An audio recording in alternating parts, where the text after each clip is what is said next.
Hola, buenas tardes, bienvenidos, gracias por asistir a esta conferencia taller que vamos a realizar, en el cual vamos a hablar en el día de hoy del impeachment subacromial, del dolor de hombro, su evaluación y una propuesta de tratamiento diferente de la que estamos acostumbrados a vivir.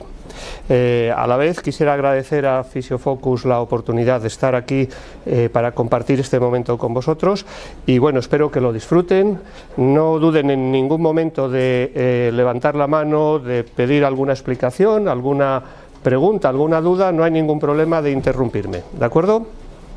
Muy bien, pues vamos allá. El famoso impeachment subacromial es una patología que es muy común, el dolor de hombro es muy común tanto en actividades deportivas como laborales, como actividades de la vida cotidiana. Muchísima gente sufre de este problema que se manifiesta como dolor y discapacidad justo en la zona del hombro, en la zona del supraespinoso, de la articulación acromioclavicular. Bien, la palabra impeachment inicialmente se entiende como compresión, como el efecto de pinzamiento, de comprimir una estructura. Y esa es la palabra que nos ha quedado históricamente. Hay que ver que evolutivamente lo que es la palabra impeachment fue utilizada hacia 1972 por Neer, que fue el primero. Inicialmente se llamaba síndrome subacromial, después se llamó impeachment subacromial y actualmente se conoce mezclando las dos palabras como síndrome de impeachment subacromial. Bien, en principio, como decíamos, tiene que ver con una situación de pinzamiento, de compresión en el espacio subacromial, el espacio que está debajo del acromion y en donde hay una serie de estructuras blandas, de tejidos blandos, entre las cuales se encuentra la bursa subacromial, el tendón de supraespinoso, como estructuras más significativas de ese espacio. Sin embargo, hay que tener en cuenta una cosa, y es que este nombre de impeachment subacromial con el tiempo se está poniendo en duda, más que en duda, en cuestión. Impeachment subacromial realmente cada vez se está utilizando menos y cada vez estamos volviendo más a la expresión dolor en el espacio subacromial. La literatura actual llega a la conclusión de que el dolor que sufre el paciente en el hombro no necesariamente proviene de una compresión, de un pinzamiento, y por lo tanto la expresión impeachment no sería la más adecuada. Y entonces volvemos, fíjese, a lo que históricamente decíamos que había que evitar, es decir, dolor de hombro, dolor de rodilla, dolor lumbar, siempre decíamos, no, eso no, hay que especificar. Bueno, pues al cabo del tiempo, como digo, la literatura, las investigaciones nos llevan a la conclusión de que no es así, de que realmente la persona lo que siente es dolor en el hombro y que muchas veces no es posible determinar la fuente real de ese dolor de hombro y que se confunde mucho la idea de impeachment, de compresión, con otras fuentes de dolor que dan los mismos síntomas. De hecho, fíjense, el famoso síndrome de impeachment subacromial, como veréis, lo empiezo a sustituir por dolor en el espacio subacromial, realmente es un conjunto de síntomas que pueden tener diversas causas o diversas fuentes que van a dar la misma sensación en la persona. El paciente va a sentir lo mismo, sea porque está el tendón del supraespinoso inflamado, porque la bursa está inflamada, porque se ha roto el manguito, porque tiene una artrosis acromioclavicular, el paciente va a sentir lo mismo. O sea, los signos clínicos, los síntomas que el paciente va a sentir son comunes a cualquier cosa que ocurra en ese espacio subacromial. ¿Y cuáles son esas características clínicas que el paciente nos describe? Lo más común es ese dolor en la zona anteroexterna del hombro, que se proyecta normalmente hacia la V deltoidea. El paciente te dice, es un dolor que me duele aquí. Y tú le dices, no, el problema está aquí arriba. Pero él te dice, no, pero es que a mí me duele aquí. O sea, ellos siempre refieren el dolor hacia la zona de la V deltoidea. Aparece poquito a poco. Y una característica clave de esto es la agudización nocturna. A la gente le despierta, le imposibilita descanso y te dice, no, es que me despierto a medianoche, tengo que mover el hombro porque me duele mucho y me vuelve a aliviar un poco y me puedo volver a dormir. Esa es una característica de todos ellos. Genera una sensación de fatiga, de impotencia, de dificultad de levantar el brazo y está relacionado siempre con esos actos mecánicos de abducción, de rotación externa, de rotación interna del hombro. Normalmente se habla siempre de un arco doloroso entre los 70 a los 120 grados, en donde se manifiesta como más doloroso el problema. Pues bien, eso sería lo habitual, pero hoy en día, como digo, se sabe que el dolor no es solo de origen mecánico, aunque se pensaba siempre que estaba relacionado con actos mecánicos, hoy en día las investigaciones nos demuestran que no siempre es así, que no siempre es con actos mecánicos. Se ha venido diciendo que este síndrome de impingement subacromial, hoy en día, como digo, dolor en el espacio subacromial, podía provenir de distintas fuentes. Tanto una malformación en el acromio, en un acromio enganchoso, una ruptura parcial o total del manguito de los rotadores, calcificaciones, tendinitis, tendinosis, pero fíjense que yo he puesto como más en negrita la artrosis subacromio-clavicular. Digamos, esa artrosis en este espacio, la articulación acromio-clavicular, puede generar una reducción de espacio y un aumento del rozamiento.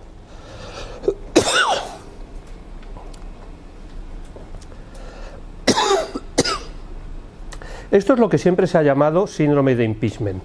Cualquiera de estas fuentes nos daba ese síndrome, conflicto entre el continente y el contenido, y que se decía que el paciente, fuese cual fuese esa causa, le llamábamos de la misma manera, síndrome de impingement subacromial, como un saco donde metíamos todo, igual que cuando decimos fibromialgia metemos aquellos dolores que no sabemos de dónde vienen, ¿no? Pues algo parecido. Pero hoy en día, como digo, hay toda una serie de causas subyacentes que no son solo mecánicas o biológicas, sino que hoy en día conocemos que hay una parte psico y una parte social que influyen muchísimo en la aparición del dolor, en el mantenimiento, en la cronicidad. Y por ese motivo es por lo que hoy en día se llama dolor subacromial, que no solo es de origen mecánico. Puede ser que inicialmente a lo mejor haya tenido una pequeña lesión en algún tejido blando de la zona, pero con el tiempo ha generado todo un problema de dolor que ya no se relaciona solo con lo mecánico. En definitiva, hay una serie de causas que nos van a señalar lo que llamamos las dianas terapéuticas. O sea, yo tengo que luego aplicar un tratamiento a una serie de estructuras, procesos, mecanismos, eso es lo que vamos a llamar dianas terapéuticas. ¿A dónde disparo? Antes solo se buscaban tejidos lesionados, cosas mecánicas, tejidos. Hoy en día se buscan más cosas. Se busca no solo el tejido, sino las causas psicosociales que, como veréis, son muy, muy importantes. Dentro de lo bio, dentro de los tejidos que pueden estar afectados, podemos hablar a nivel muscular de que cualquiera de todas estas cosas que vemos aquí pueden ser significativas a la hora de provocar o estar detrás, como causa subyacente detrás del dolor en el espacio subacromial. Sobre todo las lesiones del supraespinoso, pero influyen también algunas musculaturas que no se han tenido en cuenta hasta ahora y que, sin embargo, ustedes en la práctica clínica van a encontrar que muchas de las personas que manifiestan dolor de hombro tienen asociados retracciones, contracturas o sobrecargas en músculos como son el subclavio, el subescapulario y los redondos. Por eso lo resalto, porque son estructuras que no se han tenido en cuenta hasta ahora y que se deben de tener en cuenta. A nivel articular, igualmente, se habla de la artrosis subacromio-clavicular como una de las causas más importantes, pero también las lesiones de SLAP o de Bankart también nos pueden estar dando un dolor igual y que estamos creyendo que es una tendinitis del supraespinoso y sin embargo detrás hay un SLAP, o sea que tendríamos que tenerlo en cuenta. Y también a nivel de la rigidez o falta de movilidad en alguna de estas estructuras. Lo que está en azul son cosas en las cuales les voy a pedir que se fijen de forma especial, sobre todo en la movilidad escapulotorácica, la movilidad acromioclavicular y esternoclavicular. Eso será muy, muy, muy importante. A nivel ligamentario también algunas lesiones de tejidos ligamentarios pueden estar implicadas.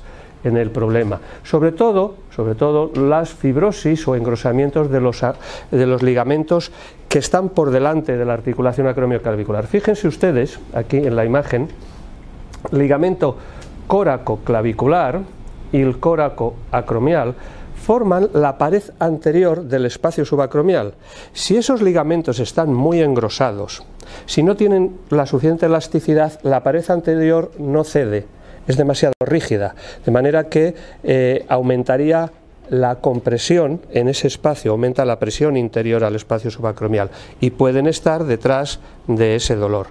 Fíjense ustedes, por ejemplo, imaginen ahora por un momento una persona que se cae, que tiene una subluxación acromioclavicular, estos ligamentos se distienden, después cicatrizan, se fibrosas y generan una compresión hacia el interior de ese espacio y después, meses después, ese tendón del supraespinoso se ve afectado y nos aparece un síndrome de dolor subacromial que decimos, no, tiene una tendinitis, una tendinosis del supraespinoso y nos hemos dado cuenta que detrás estaba esa lesión de esos ligamentos. Por lo tanto, todas estas estructuras que les pongo en azul son estructuras que normalmente no se tienen en cuenta y que hay que fijarse en ellas.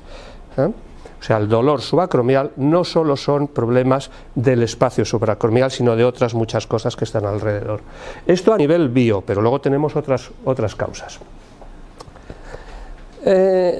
Podemos tener ahora otro conflicto y es, ¿realmente podemos diagnosticar el problema? O sea, ¿podemos nosotros descubrir que efectivamente aquella persona que viene con dolor en el hombro, dolor con esos síntomas clínicos que hemos dicho, tiene realmente un problema en el espacio subacromial? ¿Lo podemos diagnosticar? ¿Podemos hacer algunas pruebas que nos digan que sí? Bueno, nos enseñaron en la carrera que sí, que efectivamente había test ortopédicos, palpaciones, pruebas, ¿verdad? Todos recordamos el test de NIR, el Jokun, el Jacob, el Job, el Hopkins, ¿verdad? Y todas esas cosas. Pues bien, se plantea un conflicto, verán. La ciencia ha ido progresando y ha ido viendo si realmente esas pruebas o esos test son realmente útiles o no. Pues bien, resolver y encontrar o discriminar cuál es la causa de ese dolor del hombro de la persona no es nada fácil. Vamos a ver que generalmente es como un puzzle. Normalmente a nivel biomédico, el médico intenta encontrar una estructura responsable del problema porque es la que puede operar, coser, cortar, rascar, eliminar, ¿verdad? Y eso es lo que él necesita, porque va a hacer cirugía y necesita disparar una cosa, no puede cortarlo todo y decir, ahora te quito todo lo que hay ahí debajo y ya está, no te va a doler. Intentan identificar una sola causa. Pero a nivel fisioterápico, que no vamos a hacer cirugía, sino que tenemos que rehabilitar todo ese conjunto de cosas, nuestro diagnóstico tiene que ser diferente, tiene que ser un modelo fisioterápico multifactorial, porque esa persona que tiene ese dolor en el hombro puede tener el supraespinoso afectado, pero puede tener, como hemos visto, unos ligamentos afectados, otros músculos colaterales afectados, cambios posturales, una serie de cosas que todas en conjunto son las que tenemos que nosotros abordar.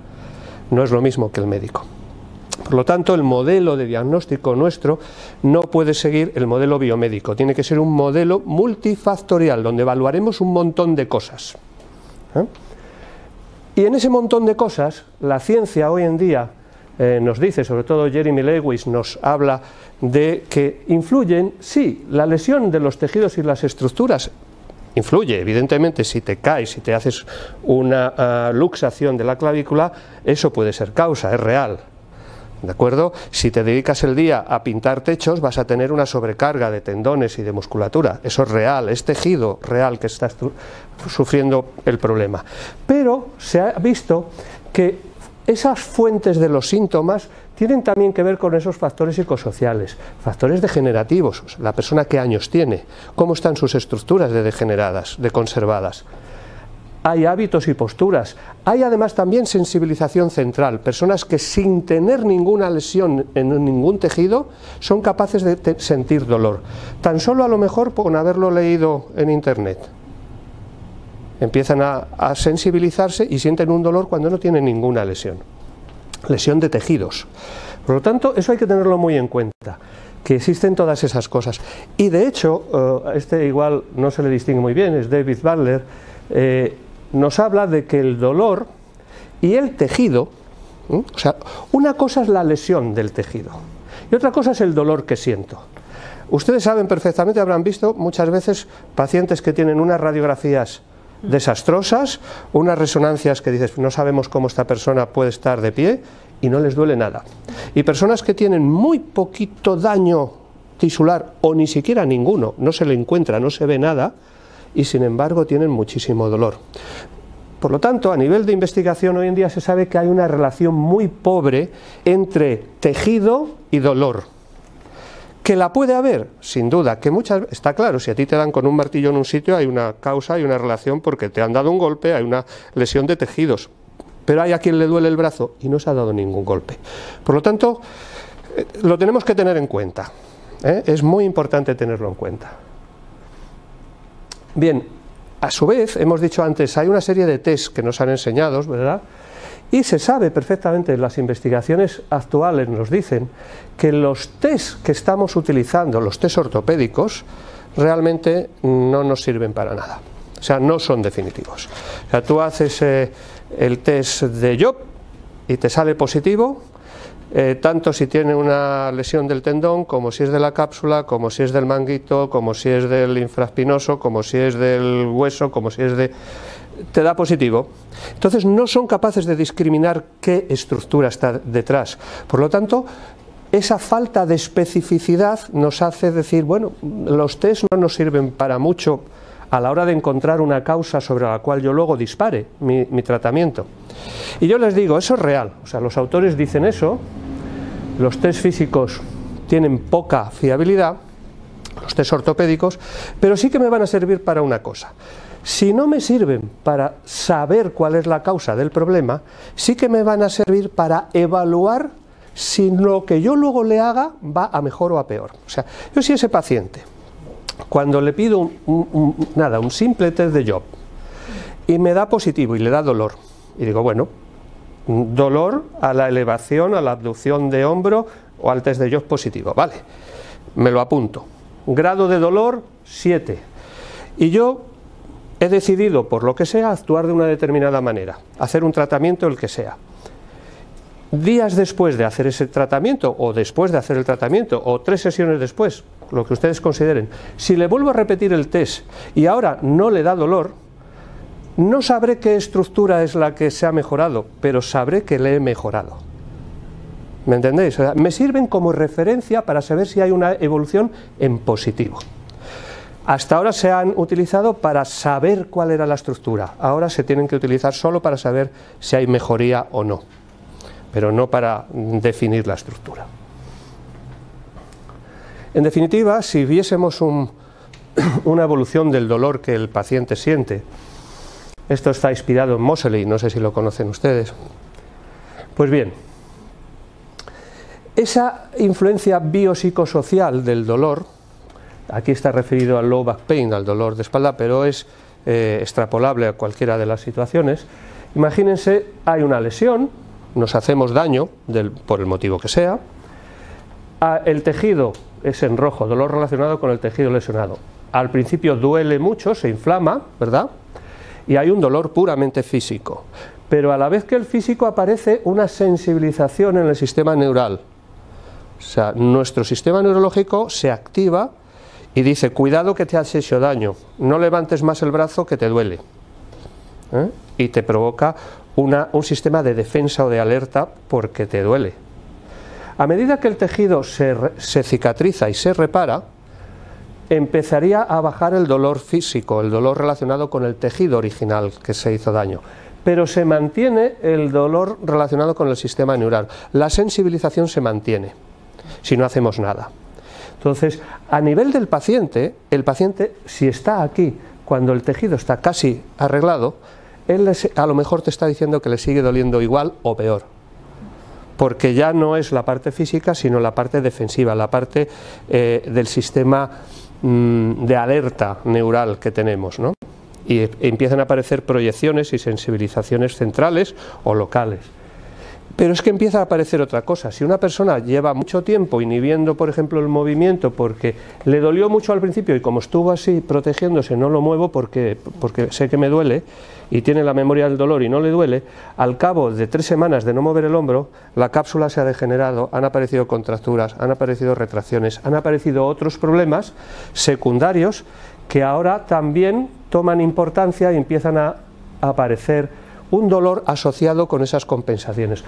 Total, que dependiendo de en qué momento de la lesión en el tiempo de evolución, puedo tener una componente más neural, más psicológica, más biológica o menos o adaptativa, compensatoria. Y con eso tenemos que jugar. Y a lo mejor estamos en una fase del dolor de la persona en la cual lo que tenemos que solucionar ya no es el tejido. Se hizo un esguince y ya cicatrizó, pero le sigue doliendo. El esguince cicatrizó, pero le sigue doliendo. Entonces, ¿por qué le duele? Porque había una sensibilización neural y porque había unas compensaciones. ¿Dónde irá el tratamiento? ¿Al tejido lesionado o a las compensaciones? A las compensaciones. Eso hay que tenerlo en cuenta. Pues en el hombro esto pasa muchísimo. Es el síndrome del perrito cojo que decimos, ¿no? Yo voy así y el perrito no estira la patita porque piensa que le duele. Cuando descubre, porque alguien le obliga a moverlo, que ya no duele tanto, empieza a recuperarse. Pero mientras tanto está inhibiendo. Bien, por lo tanto, tenemos que cambiar el enfoque de causas, estructuras causantes del dolor, del síndrome subacromial o del dolor en el espacio subacromial. En vez de estructuras causantes, vamos a hablar de elementos relevantes clínicamente, o sea, ¿cuáles son esos elementos? Sean tisulares, o sea, sean biológicos, sean psicológicos o sean sociales, que están influyendo en el dolor. Esas son las causas relevantes, lo que importa. Entonces, a lo mejor lo que importa es que esa persona, pues por su situación laboral, se pasa el día limpiando cristales. Por mucho que el hombro, tú digas, no, si en el tejido no hay nada, pero laboralmente, socialmente, tiene una influencia importante. Por lo tanto, elementos relevantes. Si cambiamos ese enfoque y decimos, no busco cuál es la causa, sino busco cuál cosa influye. ¿Me explico? No la causa, sino lo que influye. Seguramente alguna de esas cosas que influyen sea a lo mejor la causa, pero es que me da igual. ¿Me entendéis? Bien, si hacemos eso, lo que vamos a hacer es buscar con exploración, y aquí es donde viene cómo hago el diagnóstico. Antes decíamos, huid del modelo biomédico que busca la causa. Vamos a buscar elementos relevantes y van a ser multifactoriales. ¿Cómo los busco? Los busco haciendo una exploración. ¿A qué exploro? A los tejidos, evidentemente, porque yo solo puedo explorar los tejidos, no puedo explorar los pensamientos o la sensibilización central con mis manos. Se explora de otra manera, hay test específicos para ello, pero a la hora de tocar lo vamos a hacer sobre tejidos, evidentemente. Voy a buscar qué tejidos son relevantes, no busco la causa. ¿Cómo lo hago? Busco dianas terapéuticas. ¿Y cómo? Lo hacemos aplicando después sobre esas dianas, cuando yo las encuentre, cuando yo encuentre por exploración qué tejido es el que es sensible, el que me da dolor al explorar, diré, ese es relevante y eso va a ser una diana a la que voy a aplicar el tratamiento. En mi caso, yo propongo hacer un tratamiento mediante movilización resonante. Otras personas harán otro tratamiento. Hasta aquí todos somos iguales. Y luego a la hora de escoger el tratamiento, cada uno escoge el que sabe o el que considera que el paciente le va a hacer mejor resultado. Pues bien, vamos a hacer una pequeña reflexión anatómica. Muy importante esta reflexión. Fíjense, esta es la visión posterior y anterior a nivel estructural, donde tenemos los músculos, todos los conocemos y no vamos ahora a caer sobre ello. Pero si los quito todo, me queda el espacio subacromial con la bursa, el tendón del supraespinoso, los redondos, el infraespinoso, por delante los ligamentos que habíamos visto antes, y vamos a reflexionar ahora sobre ello. Fíjense, este corte es muy interesante. Si ustedes se fijan, el supraespinoso es ese musculito que hay ahí arriba, chiquitito, muy finito, ¿lo ven? El supraespinoso es el que tira para arriba, el deltoides también. Pero, ¿cuántos tiran para abajo? Todos los otros. desde el pectoral, los redondos, el dorsal ancho, todos estos son depresores del hombro. Por lo tanto, si siempre hemos asociado, o se ha dicho, que el impingement subacromial, el dolor en el espacio subacromial, empeora con el arco doloroso, que es levantar el brazo, ¿verdad? Tengo que tener en cuenta que ahora imagínense ustedes si yo tuviese un peso y cada vez que yo tire para arriba tengo un peso, las estructuras que levantan el brazo se van a sobrecargar, ¿verdad? Bien, pero ¿y si no tengo ningún peso en el brazo, pero lo que tengo son todos los depresores que son mucho más gordos, ¿los ven? Solo con que uno de estos, que son mucho más potentes, que tienen muchísima más sección, solo con que uno de ellos esté retraído, acortado, fibrosado, sobrecargado, lo que queráis, que su fascia no deslice bien con respecto a lo que le rodea y que haya una retención, el músculo que levanta el brazo se va a sobrecargar y todas las estructuras subacromiales se van a sobrecargar. Por lo tanto, la reflexión es: no busquemos tanto a los que están en el espacio subacromial, sino a los que están fuera tirando para abajo.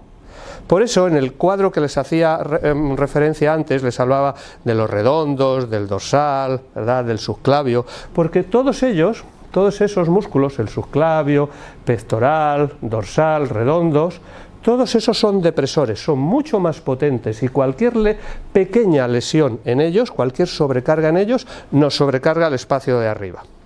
Por lo tanto, una sugerencia: vamos a buscar estructuras relevantes en los depresores. ¿De acuerdo? A la hora de explorar, no me exploren solo el supraespinoso, sino exploren todos los otros, porque van a estar influyendo muchísimo. También eso a nivel muscular, pero ahora pensemos a nivel articular. Reflexionemos un poquito. Fíjense, cuando levantamos el brazo, ¿verdad?, hay varias fases. En la fase final, si ustedes se fijan aquí, la columna se inclina, ¿verdad? Primero se mueve la escápula humeral, luego rota la escápula y luego se inclina la columna. Si nos miramos aquí, vamos a ver lo mismo. La primera fase es la escápula humeral, después la escápula torácica, y cuando vemos esta imagen de frente veremos que la clavícula también tiene que elevarse. Si la clavícula no se eleva, no podremos realizar la abducción del brazo. O sea, no solo los músculos que tiran para abajo, sino también las articulaciones de esas estructuras y los planos de deslizamiento, sobre todo de la escápula, están libres, se pueden mover, porque si no, esos son factores que van haciendo cronicidad en la lesión. ¿Me entienden? Miren, algo que es muy fácil. ¿Puedes venir un momentito? Para que vean la importancia, ponte así de frente, vamos a ver, levanta el brazo derecho para arriba, a tope. Lo puede levantar, ¿verdad? Bien, ahora voy a hacer una cosa muy simple. Voy a simplemente bloquearle la clavícula. Levanta el brazo, ya no puede. O sea, solo con que la articulación acromioclavicular o externoclavicular tenga un poco más de rigidez, ella no podrá levantar el brazo suficiente. ¿Qué pasará? Que si tiene que trabajar colocando cosas en una estantería, tú vas a sobrecargar tu hombro rápidamente. Y te vas a ir al médico y te va a decir: tiene usted una tendinosis del supraespinoso, vamos a hacerle una operación y le vamos a limar el acromio para que no roce. Y 3 meses después vuelves a tener otra vez el problema, porque la articulación, a lo mejor externoclavicular, era la que estaba limitando la acción del supraespinoso y la que estaba provocando por detrás el problema. Tanto tenemos que estar muy atentos a la movilidad, no solo de la escápula humeral, sino de la escápula torácica, el deslizamiento y la movilidad de la clavícula, pero también la movilidad de la columna. Si la columna no se puede inclinar bien, si tenemos una rigidez dorsal, vamos a estar con factores relevantes, como decía antes. No son la causa, pero son relevantes en el problema. Pues bien, el diagnóstico. ¿Cómo hacemos el diagnóstico de todas estas cosas? Puede haber distintas formas de hacer diagnóstico, cada metodología, cada Cada técnica utiliza sus propias formas de diagnóstico. En osteopatía se utilizan una serie de test. En la terapia de diagnóstico y terapia mecánica de McKenzie se utiliza otro tipo de test, ¿verdad? Yo soy partidario de hacer una serie de pruebas clínicas que, por experiencia clínica de ya muchos años trabajando, he visto que me dan buen resultado, simplemente. Vamos a hacerlo enfocándonos en lo que yo llamo los test de provocación. Está basada en reacciones clínicas. Yo toco algo y observo cómo me responde clínicamente, con dolor o no dolor. Yo he llegado a la conclusión de que cuando una estructura manifiesta dolor a la exploración, su situación dentro del problema es relevante. No digo causante, es relevante, influye, en más o menos grado, pero es influyente. Pues bien, la primera provocación es saber si en ese espacio subacromial hay algo que no esté bien. Y lo digo así, de forma indeterminada, porque nunca sabré si lo que me ha dado la prueba positiva es el tendón, es la bursa, es la articulación. No lo sabré bien, pero sabré que realmente hay un problema que viene relacionado con el espacio subacromial. Voy a hacer un test de provocación de ese espacio.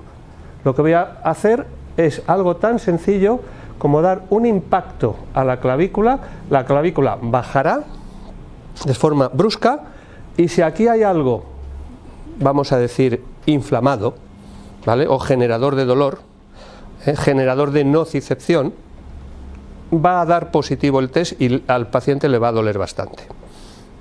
¿Cómo se hace? Pues miren, así. Tan simple como eso, ponemos el dedo en la clavícula y nos damos un golpe con nuestra mano. Vamos a verlo. ¿Alguien tiene dolor en el hombro aquí? Es muy habitual. ¿Nadie tiene dolor? ¿Tienes un poco de dolor de hombro? Vamos a ver si hay algo en el espacio subacromial, ¿de acuerdo? Pues mira, hemos acertado antes. ¿Qué hombro es? Derecho. El derecho, vaya, el que hemos dicho antes. Pues miren, haremos así. Yo pongo el dedo en la clavícula, y simplemente hago eso. ¿Te dolió? No. Repito, no. Comparo con el otro lado, nada. Pues lo que a ella le cause su dolor de hombro no está en el espacio subacromial. Si hubiese algo en ese espacio, este impacto daría dolor seguro. Tendrá otras causas, pero debajo del acromio no está el problema. ¿Nadie hay por aquí con dolor de hombro? ¿Nadie más? Bueno, aunque es que son ustedes muy jóvenes todavía, no están muy maltratados todavía. ¿Tú sí? Ah, ven aquí. Yo fíjense que no les estoy haciendo ninguna pregunta clínica ni nada de nada, solo intento descubrir si hay algo en el espacio subacromial que justifique su dolor, sin saber cuál es ese algo. ¿Qué lado es? El izquierdo. El izquierdo. Ponemos así, pongo el dedo, ¿dolió? Un poco. Ella sí. Lo puedo confirmar. ¿Dolió? Sí que duele. Y este otro, vamos a comparar. No. Hay diferencia evidente. O sea, ella nota algo distinto en un lado que en el otro, de forma clara. Entonces yo puedo decir, sí, ella sí que tiene dolor en el espacio subacromial. Ella sí. Luego seguiré buscando cosas, ¿de acuerdo? Pero de momento ya tengo un primer diagnóstico, y es que efectivamente el problema que ella tenga está relacionado con ese espacio. No te vayas muy lejos porque seguiremos ya probando, o lo guardamos para luego la práctica, ¿vale? Entendida la idea, ¿verdad? Es una primera aproximación, no es un diagnóstico de precisión, sino una aproximación a decir, hay algo ahí. Por lo tanto, ¿duele? Pues si duele, hay conflicto subacromial, si no, no. Pero seguimos probando y vamos a valorar después ligamentos. Los ligamentos los vamos a valorar sobre todo la prueba acromioclavicular, haciendo una presión, valorando la movilidad de la articulación acromioclavicular tanto en descenso como en movimiento antero-posterior. Es una prueba de movilidad. Antes hemos dicho que esa articulación, si está rígida, influye, por lo tanto la pruebo y la comparo con el otro lado. Exploraremos los ligamentos, el supraacromioclavicular, la parte de arriba, valoraremos también el córaco acromial y el córaco clavicular con fricción transversa. ¿Que da dolor? Pues lo apuntamos. El subclavio, el músculo subclavio es importantísimo, es uno de los que tira para abajo de la clavícula, por lo tanto, si ese músculo estuviese rígido, contracturado, retraído, podríamos impedir la elevación de la clavícula y por lo tanto ser influyente en el problema. En definitiva, ¿duele alguna de estas exploraciones? Ya son dianas, ya son elementos relevantes que van a ser dianas de mi trabajo, dianas para la movilización resonante. ¿Que ustedes podrían decir van a ser dianas para poner un láser? También. O sea, con lo que disparen a la diana es su problema, si disparo con una flecha o con una escopeta. Pero son elementos relevantes, son dianas que van a recibir tratamiento. La propuesta de tratamiento, la mía, es la movilización resonante. Igualmente, exploraremos aquellos músculos que hemos dicho que podían ser importantes o relevantes. Hemos hablado de todos de la musculatura paravertebral, porque influía mucho en la inclinación de la columna, ¿verdad? Pectoral mayor y menor, el infraespinoso, subescapular, redondo, subclavio, todos esos músculos son los que pueden ser relevantes. ¿Y qué hago? Les aprieto, les presiono, les fricciono, lo que ustedes consideren, fricción o presión, lo suficiente como para valorar la desigualdad de un lado con respecto del otro, ¿me entienden? O sea, si en un sitio me da dolor, aprieto igual en el otro lado, y si no da dolor, este era relevante.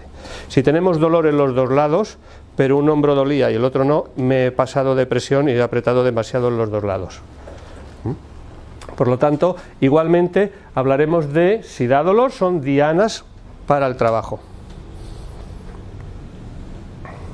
Además, también podemos hacer pruebas complementarias, ¿verdad? Tendríamos que intentar ver si está en nuestras manos, ver alguna artrosis o ver algún tipo de elemento estructural que fuese muy evidente, ¿vale? Si hay una artrosis acromioclavicular importante con un osteofito por aquí, pues eso es una causa suficientemente importante como para tenerla en cuenta. No es demasiado importante hacer pruebas, pero si las hay, las consideramos. Después, no hay un tratamiento perfecto, pero todas las investigaciones actuales nos hablan de que el movimiento generado de diversas formas es positivo y sirve para solucionarlo, y parece que es la clave. El movimiento, sea con ejercicio, sea con movilización externa, pasiva, el movimiento en definitiva. Sí, hay investigación hecha por Jeremy Lewis en que nos dice que los ejercicios son tan efectivos como la cirugía. O sea, ahora ya ni siquiera hay que hacer la toaleta aquella, limar el acromion como hacían, o coser, por ejemplo, una rotura parcial. Hombre, una rotura total del supraespinoso habría que coserla, pero una rotura parcial, la mayoría de los casos no es necesario tampoco. Al menos él ha demostrado que efectivamente las estrategias activas con ejercicios son tan eficaces como la cirugía en este tipo de problemas. Pero hay otros autores que han dicho, bueno, ¿y si hacemos terapia manual antes y después hacemos estrategias activas, ejercicio? Y entonces han demostrado que efectivamente, si combinamos la terapia manual previa al ejercicio, el resultado es mejor. También hay estudios que hablan de la terapia manual sobre el hombro y también dan positivo. O sea, ejercicios por un lado son buenos, terapia manual por otro lado son buenos, pero si ahora los ponemos juntos, el resultado parece ser más eficaz en todos los casos. Eso es lo que dice la ciencia. ¿Y qué buscamos? Entonces, ¿qué tenemos que buscar con la terapia manual? porque aquí vamos a hablar de terapia manual, no de ejercicios, sino de terapia manual. Los ejercicios lo haríamos en otra conferencia. ¿Qué buscamos? En definitiva, disminuir el dolor y aumentar la movilidad, como siempre hacemos en fisioterapia. En definitiva, normalizar respuestas. ¿Para qué? La terapia manual nos va a generar un estado de trabajo positivo para después aplicar los ejercicios terapéuticos. Miren ustedes, la terapia manual tiene muy buenos resultados a corto plazo. Ustedes hacen terapia manual y el paciente dice, me encuentro mejor.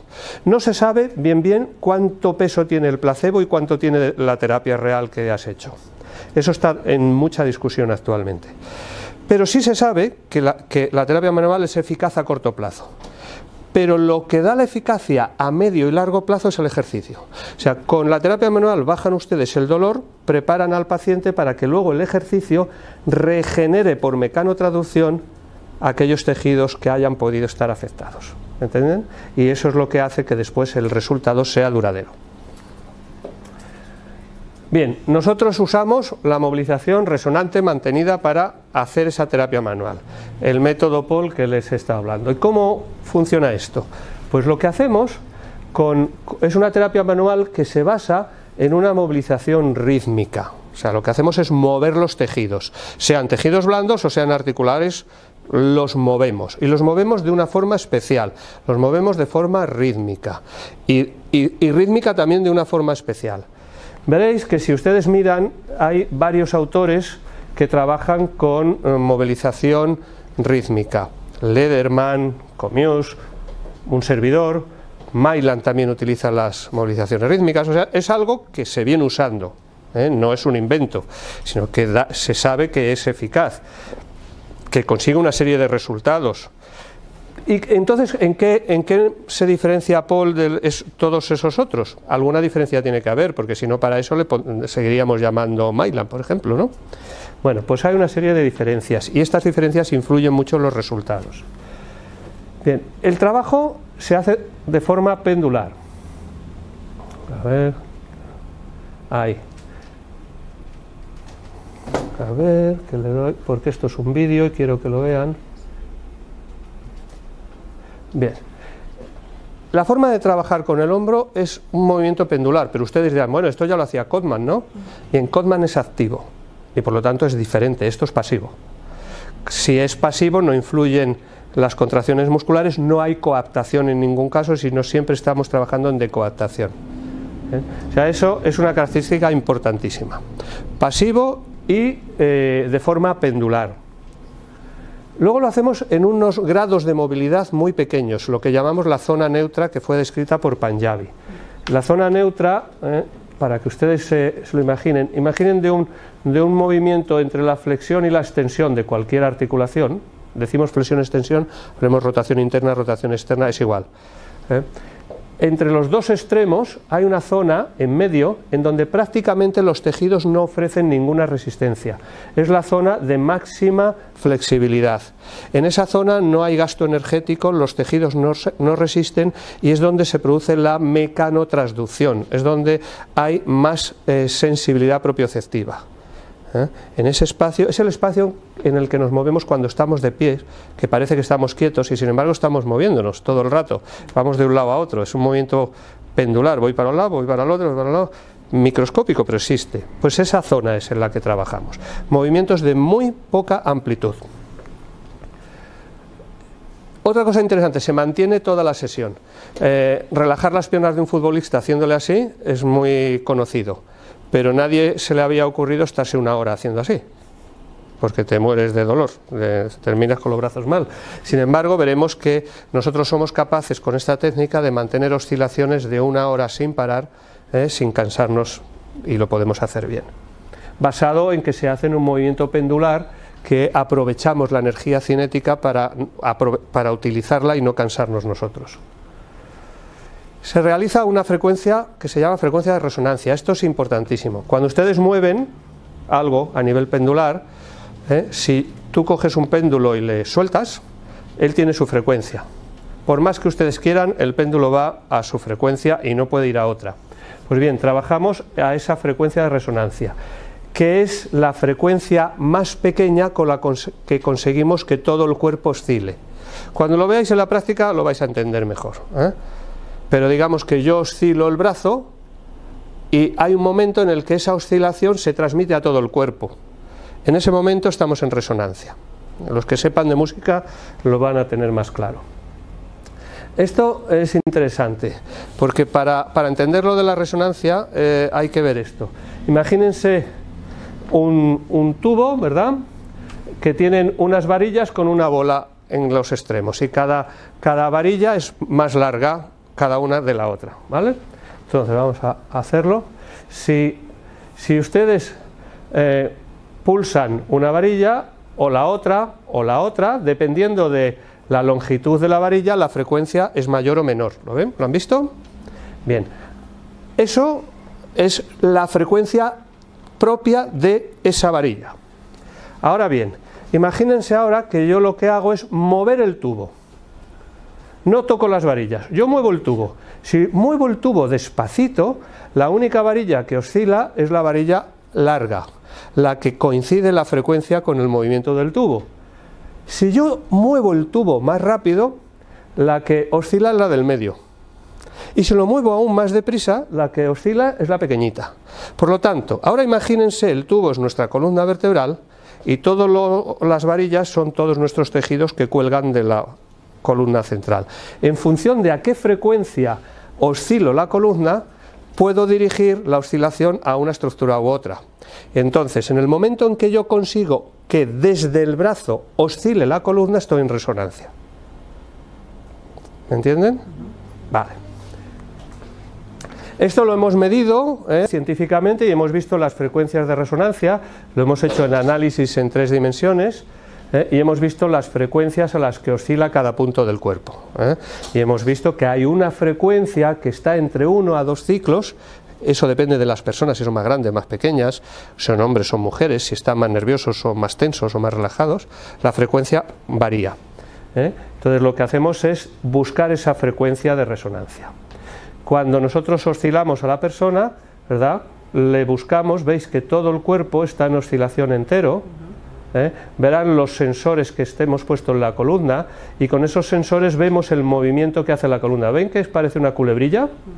Bien, esos movimientos hacen que las vértebras no se mueven en bloques, sino que se mueven así. Y al hacer ese movimiento, cada vértebra genera un movimiento relativo respecto de las adyacentes. Eso significa señal propioceptiva que cada vértebra está mandando al sistema neural. ¿Me siguen? Vale. Pues bien, ¿qué efectos tiene eso? Eso tiene unos efectos neurológicos. Eso es lo que os decía que no hacen otros métodos, como pueda ser Maitland o como pueda ser Lederman. Bien, a nivel neurológico, ese movimiento genera un efecto de control de puerta descrito por Melzack, y en las astas posteriores medulares las fibras de dolor nociceptivas llegan a la vez que las fibras propioceptivas desde los mecanorreceptores, o sea, las vértebras se están moviendo, ¿vale? Y ese movimiento se detecta y llega a la médula. Entonces, cuando llega a la médula, resulta que en función de su velocidad, las de dolor son más lentas porque no tienen mielina y las de propiocepción son muy rápidas porque tienen mielina. De manera que las fibras propioceptivas influyen generando una inhibición en las fibras nociceptivas. De manera que mientras yo esté moviendo la columna, es como si cada vértebra fuese un TENS que ustedes tienen colocado haciendo una inhibición del dolor. Por tanto, el primer efecto de ese movimiento resonante es la inhibición del dolor. Es un mecanismo de control de puerta. Y además hay otra serie de efectos en las vías descendentes. Resulta que genera esa señal, llega al tálamo, a la corteza, y genera una inhibición central, genera una influencia, además de inhibirse en las astas posteriores, cuando llega a nivel del tálamo genera una inhibición central. Es como si te pusiesen una anestesia epidural, por decirlo de alguna manera, algo así. Y se sabe que ese movimiento genera un aumento de las endorfinas, de la dopamina, de la serotonina, con lo cual estamos aumentando todos los elementos que son favorecedores del bienestar, vamos a decirlo así, ¿vale? O sea, inhibimos dolor, elevamos endorfinas, ya tenemos algo que es importante. Importante porque habíamos dicho que había unos factores no solo tisulares, sino biológicos, pero psicosociales también. Si somos capaces lo psico de inhibirlo también, estamos actuando no solo en la parte biológica, sino también en los otros factores, al menos en los psicológicos. Sabemos que el tono muscular también se inhibe con esa oscilación. Esto les dejo. Más que fíjense, muscular con el método, esto lo hizo un amigo. Lo que vamos a hacer aquí es un control Mire. con biofeedback de cómo el método POL va consiguiendo relajación muscular. La técnica consiste en colocar al paciente unos electrodos de biofeedback, el paciente se relaja, debemos de y vamos haciendo. El resultado es este. Paso el vídeo rápido porque si no estaríamos aquí todo el rato. Empezamos con una señal de conductividad que nos mide el tono muscular y empieza en unos valores de 8 microvoltios y llegamos a menos de 2 microvoltios. Esto es una reducción del tono medible. O sea, confirmamos que el fenómeno oscilatorio de este tipo, a frecuencia de resonancia, reduce el tono muscular. Ahora imagínense, habíamos hablado de una serie de músculos que podían tener hipertonía y que podían estar influyendo, ¿verdad? Pues ya solo con el fenómeno oscilatorio esos músculos hacen ¡fip!, sin necesidad de hacer ningún estiramiento ni masaje. Solo por la oscilación. Es lo de la pierna de los deportistas, ¿entendéis? El movimiento ese para que relajen los músculos. Es eso. O es lo que ustedes hacen si alguno hace escalada. Cuando está mucho tiempo escalando y se le ponen los músculos muy tónicos, uno hace así, los oscila, porque hace esto, baja el tono muscular.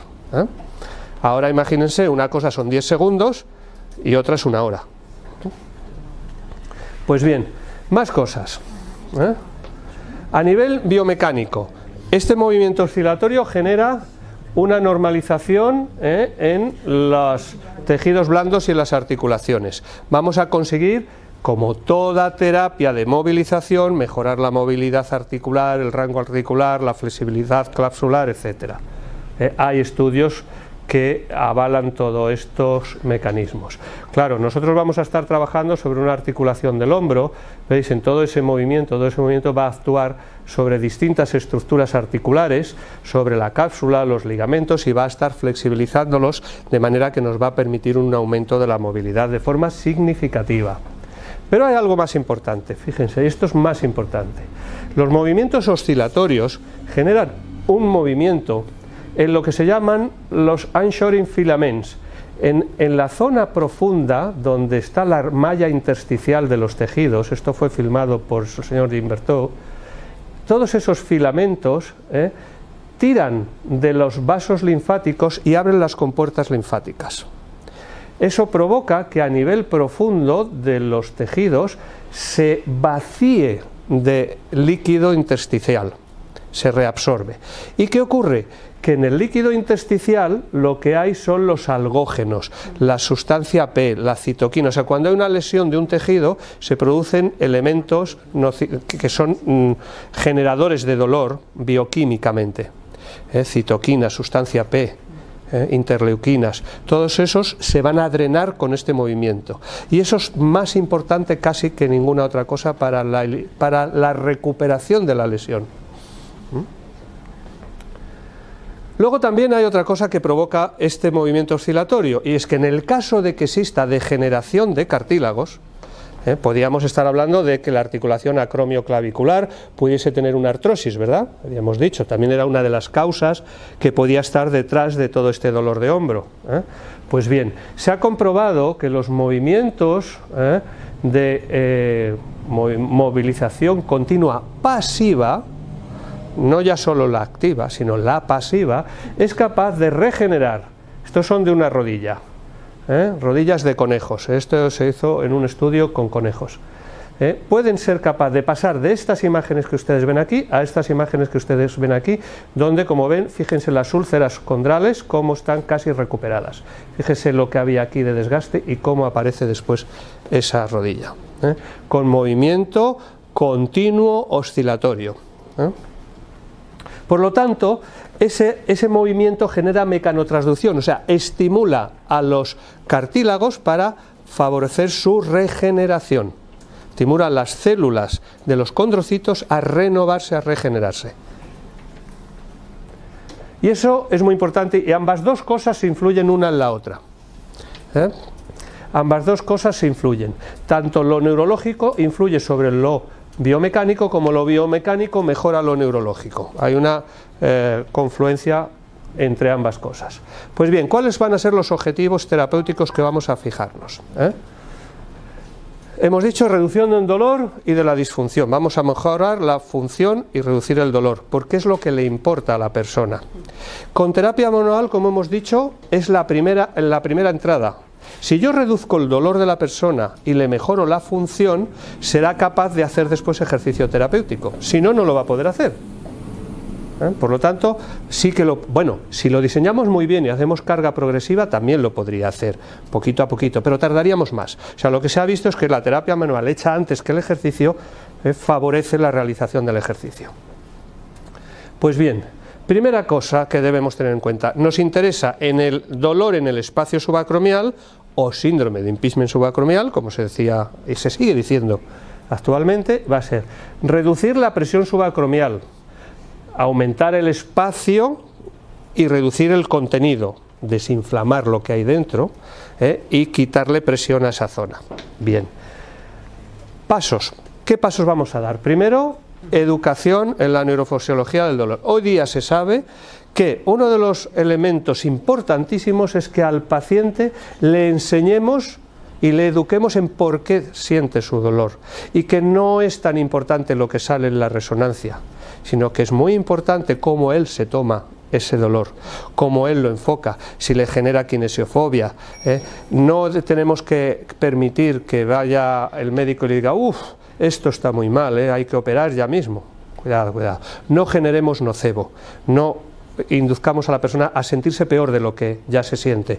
Entonces hay que educarles para que aprenda, incluso cuando hay sensibilización central, por qué existe la sensibilización central y que se puede salir de ahí, darles esperanza.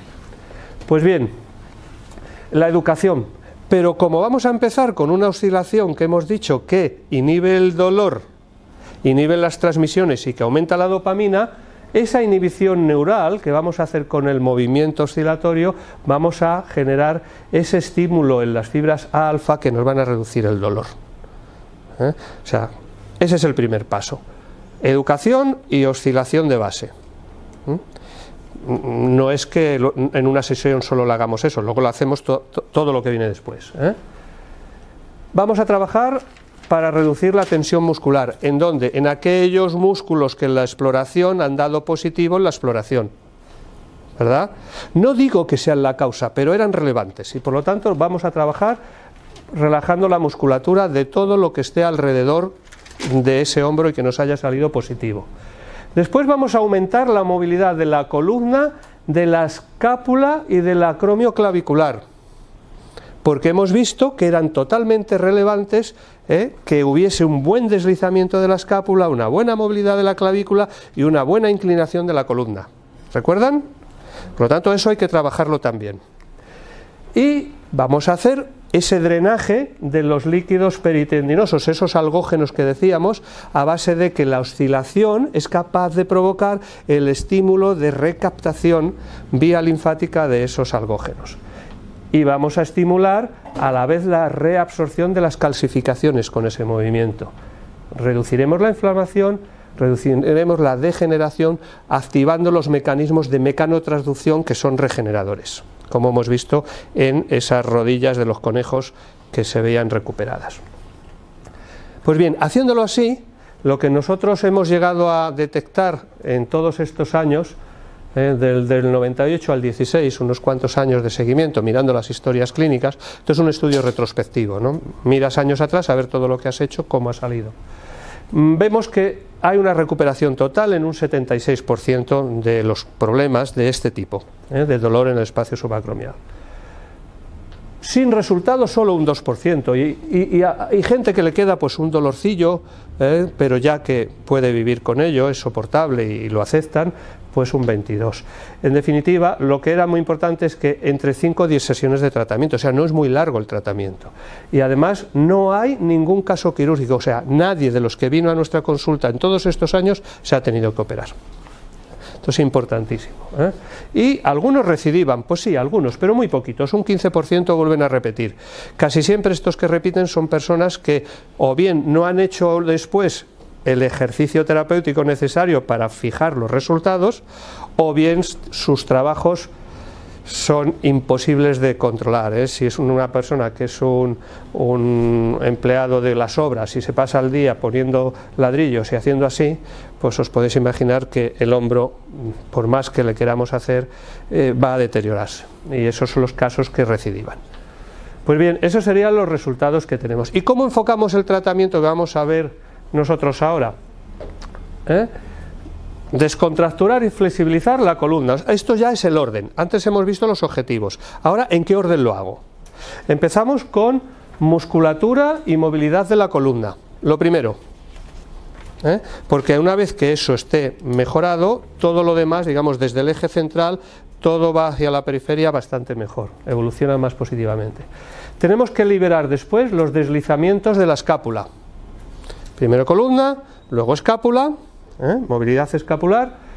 Después vamos a trabajar la musculatura periarticular del hombro y el subclavio.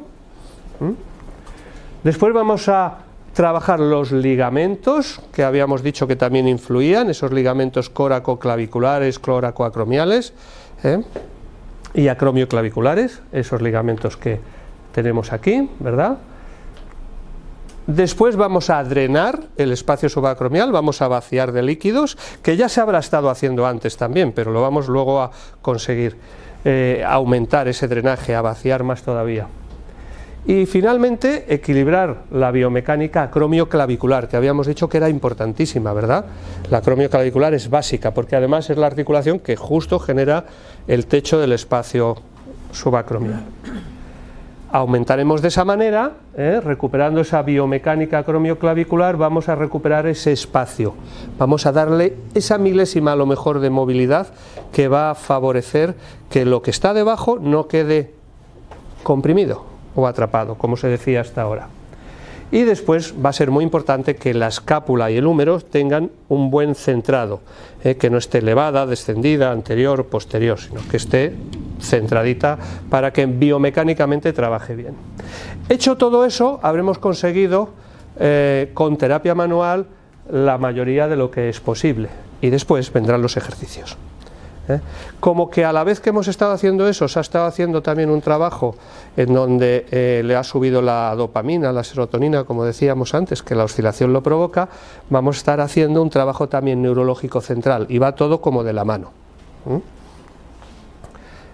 ¿Y cómo se hace? Pues bueno, lo vamos a ver en directo mejor, porque ahí está la secuencia de cómo se hace, pero lo vamos a ver en directo, que es mejor.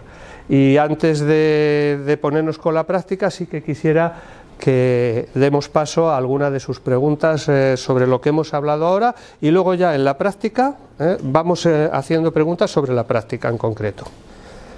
Pues después de la carátula de salida, para que recuerden el nombre, pues esto se nos acaba y empezamos primero con sus preguntas. ¿Puedes encender la luz de aquí?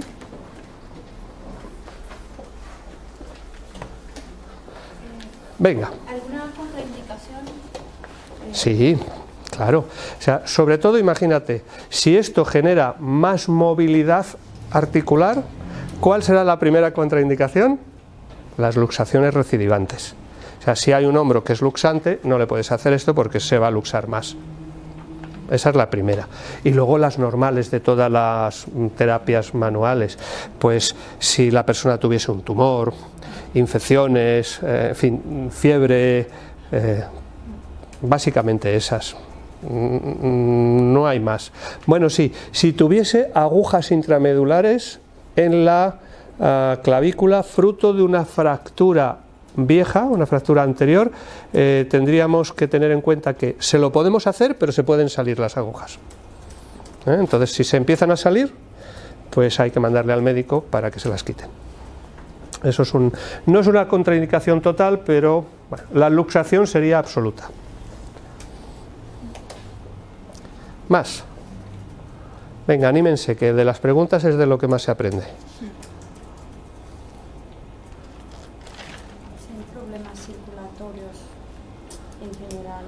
¿Afectarían algo? ¿Hay que tener algún cuidado? Bien, muy buena pregunta.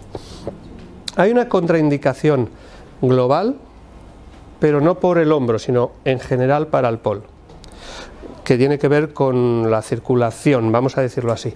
Sería la insuficiencia cardíaca. Una persona con insuficiencia cardíaca, el POL le puede perjudicar si lo hacemos mucho tiempo. O sea, hacerlo 10-15 minutos no pasaría demasiado, pero ir más allá de la media hora puede ser un problema serio y puede tener una parada cardíaca. ¿Por qué? A ver quién me dice por qué. Hablando de, recordando de lo que hemos estado hablando, de los efectos que veíamos.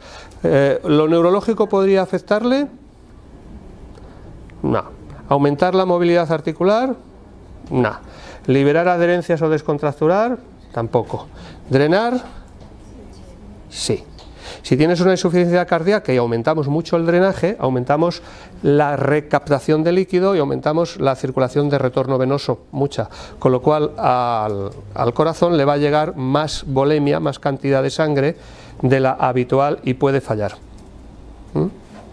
Luego también, voy a decirles ya de paso, hay otra contraindicación general, no ya de hombro, en general no se puede hacer POL de ningún tipo a una persona que tenga patologías psiquiátricas de verdad, o sea, paranoia, esquizofrenia, cosas de este tipo, ¿no? Porque puede dar un brote. Sin embargo, con otras patologías como pueda ser depresión o Parkinson, no, de eso no hay ningún problema. ¿Alguna más? ¿No? El método en general se puede realizar no solo, por así decirlo, a nivel del impingement y esto. En el caso de que el paciente tuviera las varices y tal, problemas vasculares en general, miembros inferiores y tal, ¿genera algún problema? Si hubiese tromboflebitis, sí, pero porque ahí es una contraindicación ya de cualquier terapia manual, porque puedes desprender un trombo y todo eso. Pero más allá de las normales de la terapia manual, no.